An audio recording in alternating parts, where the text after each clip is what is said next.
ओम महालक्ष्मी नमः। आप सभी का हमारे YouTube चैनल पर हार्दिक स्वागत है। आज शुक्रवार के दिन सुने लक्ष्मी माता की कथाएं।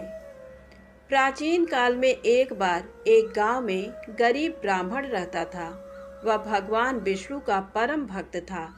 एक दिन उसकी भक्ति से खुश होकर भगवान विष्णु ने उसे दर्शन दिए और मनचाहा वरदान मांगने को कहा। ब्राह्मण ने कहा कि उसके घर में हमेशा लक्ष्मी का वास हो।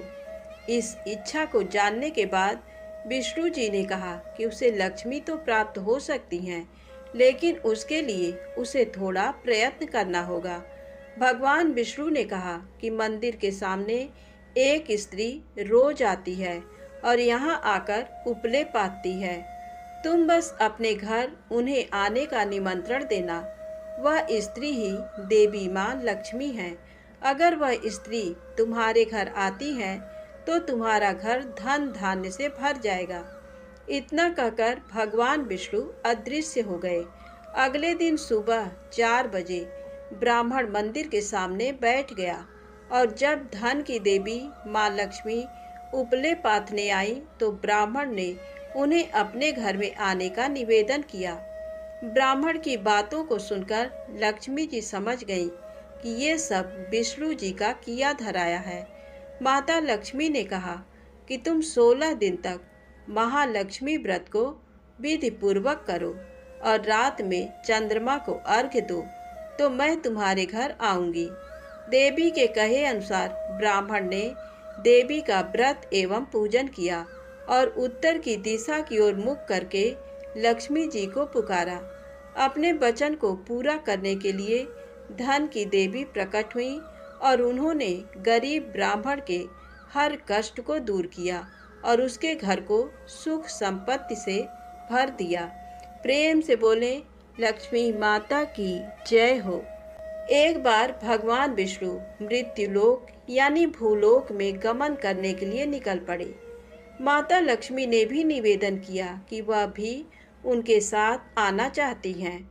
भगवान विष्णु उनके स्वभाव से परिचित थे, इसलिए पहले ही उन्हें आगाह किया कि मैं आपको एक ही शर्त पर साथ लेकर चल सकता हूँ। माता लक्ष्मी मन ही मन बहुत खुश हुई कि चलो शर्त ही सही, भगवान साथ ले जाने के लिए तो माने। माता फटाक से बोली, मुझे सारी शर्तें मंजूर हैं। भगवान विष्णु ने कहा, जो मैं कहूँ, जैसा मैं कहूँ, आपको वैसा ही करना होगा।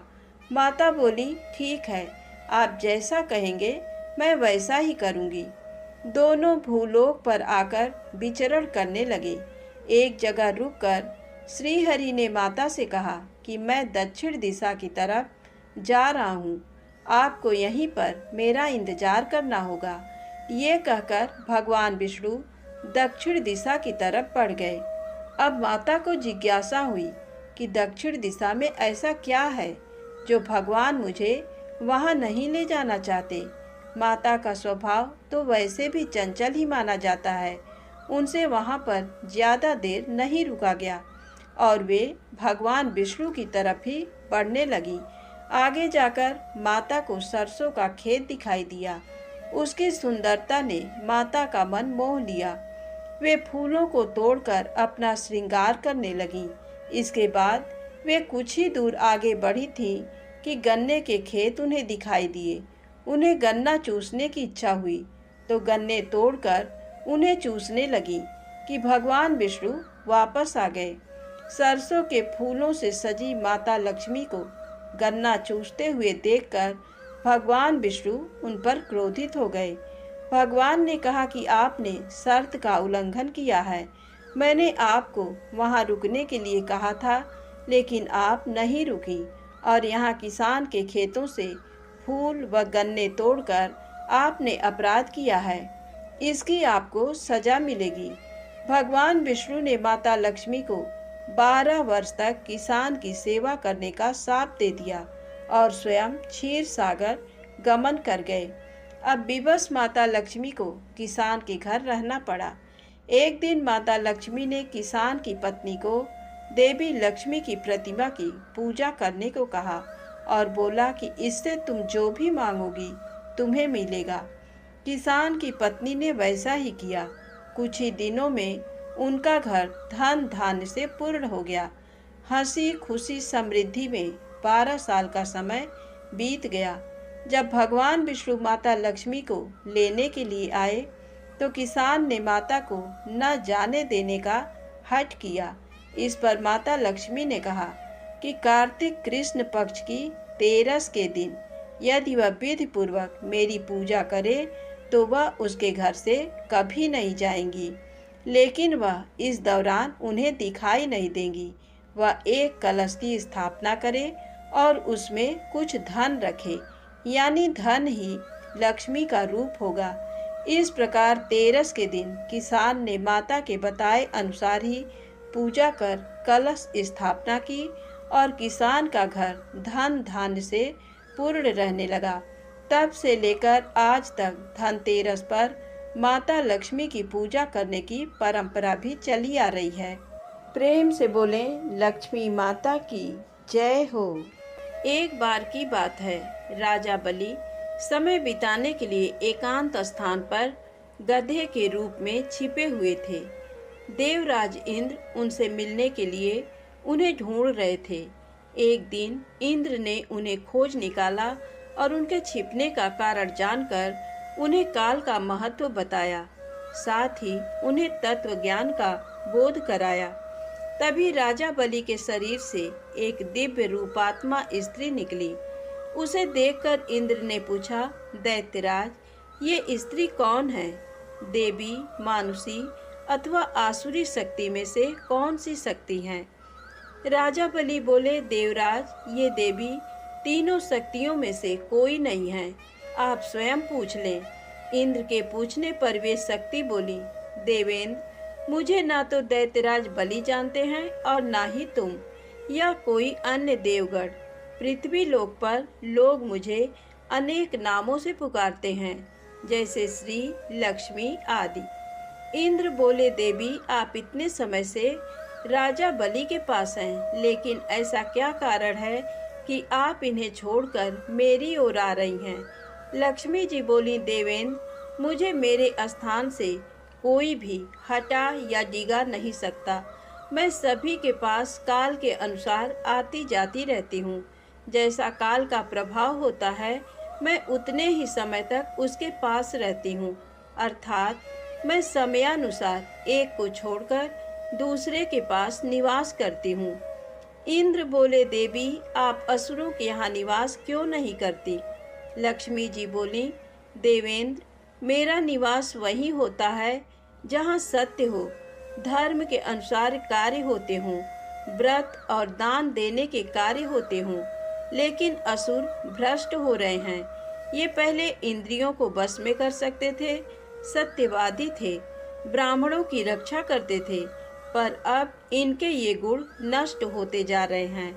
ये तप उपवास नहीं करते, यज्ञ हवन दान आदि से इनका कोई संबंध शेष नहीं है। पहले ये रोगी स्त्रियों, वृद्धों, दुर्बलों की रक्षा करते थे, गुरुजन का आदर करते थे, लोगों को क्षमादान देते थे। लेकिन अब अहंकार, मोह, लोभ, क्रोध, आलस्य, अविवेक, काम आदि ने इनके शरीर में जगह बना ली है। ये लोग पशु तो पाल लेते हैं, लेकिन उन्हें चारा नहीं खिलाते, उनका पूरा दूध निकाल लेते हैं और पशुओं के बच्चे भूख से चित्कारते हुए मर जाते हैं। ये अपने बच्चों का लालन पालन करना भूलते जा रहे हैं। इनमें आपसी भाईचारा समाप्त हो गया है। लूट खसोट, हत्या, व्यभिचार, कलह, स्त्रियों की पतिव्रता नष्ट करना ही इनका धर्म हो गया है। सूर्योदय के बाद तक सोने के कारण स्नान ध्यान से ये विमुख होते जा रहे हैं। इसलिए मेरा मन इनसे उचट गया। देवताओं का मन अब धर्म में आसक्त हो रहा है, इसलिए अब मैं इन्हें छोड़कर देवताओं के पास निवास करूंगी। मेरे साथ श्रद्धा, आशा, क्षमा, जया, शांति, संतति, धृति और विजति, ये 8 देवियां भी निवास करेंगी। देवेंद्र, अब आपको ज्ञात हो गया होगा कि मैंने इन्हें क्यों छोड़ा है। साथ ही आपको इनके अवगुणों का भी ज्ञान हो गया होगा। तब इंद्र ने लक्ष्मी जी को प्रणाम किया और उन्हें आदर सहित स्वर्ग ले गए। प्रेम से बोले, लक्ष्मी माता की जय हो। भगवान विष्णु के सच्चे भक्त की कहानी। एक बार एक सीधा साधा अनपढ़ गंवार किसान था। वह एक संत जी के पास गया और कहने लगा कि मुझे ईश्वर का ऐसा नाम बता दो जिसे मैं सारा दिन जपता रहूं और अपना काम भी करता रहूं, मेरा परलोक भी सुधर जाए। संत ने कहा, ठीक है, तुम अघमोचन अघमोचन नाम दिन रात जाप किया करो। सीधा साधा किसान रास्ते में जाते जाते अघमोचन अघमोचन नाम रटते हुए जा रहा था, लेकिन कुछ देर बाद भूल गया और घमोचन घमोचन नाम रटने लगा। अब दिन रात वह घमोचन घमोचन रटता रहता। एक दिन भगवान विष्णु भोजन करते हुए मुस्कुरा रहे थे, तो माता लक्ष्मी ने इसका कारण पूछा। भगवान विष्णु कहने लगे कि लक्ष्मी, मेरा एक भक्त ऐसा नाम रट रहा है जिसका शास्त्रों में कोई वर्णन ही नहीं है, लेकिन नाम चाहे वह गलत ही ले रहा हो, लेकिन उसका मन मेरी ओर ही लगा हुआ है। इसके मन में मेरी ही छवि है। उसका गलत नाम लेने के कारण ही मेरे मुख पर मुस्कान है। माता लक्ष्मी कहने लगी, क्या आपको लगता है कि ये आपका सच्चा भक्त है? तो चलें इसकी परीक्षा लेते हैं। विष्णु जी कहने लगे कि लक्ष्मी, अगर तुम्हारी ऐसी इच्छा है तो चलो धरती पर चलते हैं। दोनों ने साधारण से स्त्री पुरुष का रूप धारण कर लिया और किसान के खेत के पास पहुंच गए। भगवान विष्णु कहने लगे, लक्ष्मी, परीक्षा तुमने लेनी है, इसलिए तुम किसान के पास जाओ। किसान के खेत के पास कुछ गड्ढे बने हुए थे, तो विष्णु जी कहने लगे कि मैं उसमें जाकर छिप जाता हूँ, तुम जाकर उस किसान की परीक्षा ले लो। माता लक्ष्मी उस किसान के पास गईं और बार बार उससे पूछने लगी कि किसका नाम जप रहे हो। किसान था तो थोड़ा मुंहफट, लेकिन फिर भी चुप रहा कि मेरे ध्यान में किसी प्रकार का कोई विघ्न ना पड़ जाए। वह घमोचन घमोचन नाम रटता रहा। लक्ष्मी जी ने पूछना बंद नहीं किया, पूछती रही, किसका नाम जप रहे हो? किसान खींचकर कहने लगा, तेरे भरतार का नाम जप रहा हूँ। लक्ष्मी जी सोचती हैं, शायद किसान मुझे पहचान लिया है। लक्ष्मी जी फिर से पूछती हैं, अगर मेरे भरतार का नाम जप रहे हो तो कहाँ है मेरा भरतार? किसान और गुस्से से बोला, यहीं होगा, किसी गड्ढे में, जाओ ढूंढ लो। महालक्ष्मी ने विष्णु भगवान को पुकारा कि प्रभु, बाहर आ जाओ, ये तो सचमुच आपका सच्चा भक्त है। इसने तो मुझे भी पहचान लिया और आपके बारे में भी सब कुछ जानता है। भगवान विष्णु और माता लक्ष्मी ने उसे साक्षात अपने दिव्य रूप के दर्शन दिए। कहने का भाव ये है कि भगवान तो भाव के भूखे हैं। निश्चल भाव और सच्चे मन से भगवान को जपते हैं तो वो ऐसे भक्तों से जल्द प्रसन्न हो जाते हैं। प्रेम से बोलें, विष्णु भगवान की जय हो, लक्ष्मी मैया की जय हो। एक बूढ़ा ब्राह्मण था। वह हर रोज पीपल को जल से सींचता था। पीपल में से रोज एक लड़की निकलती और कहती, पिताजी, मैं आपके साथ जाऊंगी। ये सुनते सुनते बूढ़ा दिन ब दिन कमजोर होने लगा। तो एक दिन बुढ़िया ने पूछा कि क्या बात है। बूढ़ा बोला कि पीपल से एक लड़की निकलती है और कहती है कि वह भी मेरे साथ चलेगी। बुढ़िया बोली कि कल ले आना उस लड़की को। जहाँ 6 लड़कियाँ पहले से ही हमारे घर में हैं, वहाँ 7वीं लड़की और सही। अगले दिन बूढ़ा उस लड़की को घर ले आया। घर लाने के बाद बूढ़ा आटा मांगने गया तो उसे पहले दिनों की अपेक्षा आज ज़्यादा आटा मिला था।